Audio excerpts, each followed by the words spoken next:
আমি মোহাম্মদ তানভীর আবেদিন। আমি Japan education সার্ভিসের মাধ্যমে 2025 সালের অক্টোবর সেশনের জাপানের ভিসা হাতে পেয়েছি আলহামদুলিল্লাহ। আমি 2024 সালের এইচএসসি পরীক্ষা উত্তীর্ণ হওয়ার পর আমি ভাবছিলাম যে বিদেশে যাব পড়াশোনার জন্য। তো কোথায় যাব সেটা আমি ভেবে পাচ্ছিলাম না। তো একদিন ফেসবুক স্ক্রল করতে করতে হঠাৎ জাপান এডুকেশন সার্ভিসের একটা ভিডিও আমার সামনে চলে আসে। দেখার পরে জাপানের প্রতি খুব আগ্রহী হই। তারপর তাদের সাথে যোগাযোগ করে তাদের অফিসে আসি, তাদের সাথে দেখা করি এবং জাপানিজ কোর্সের বিষয়ে আমি জানি। জানার পর আমি জাপানিজ কোর্সে ভর্তি হই। ভর্তি হওয়ার 3 থেকে 4 মাস আমি নিয়মিত ক্লাস করি। ক্লাস করার পর নাট এবং জেএলপিটি পরীক্ষায় উত্তীর্ণ হই। তারপর আমি স্কাইপ ইন্টারভিউ দেই। アナディさん、自己紹介をお願いします。はじめまして。私の名前は MD タンビラビディンです。今18歳です。私は学生です。独身です。私の趣味は映画を見ることです。バングラデシュ人です。どうぞよろしくお願いします。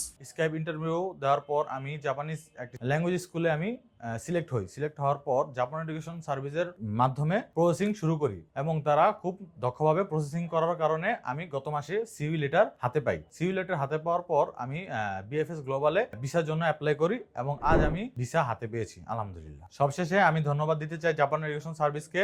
আপনারা যারা জাপানিজ ভাষা শিখতে চান এবং জাপান স্টুডেন্ট ভিসায় যেতে চান, তারা জাপান এডুকেশন সার্ভিসের মাধ্যমে যেতে পারেন, তাদের সাথে যোগাযোগ করতে পারেন।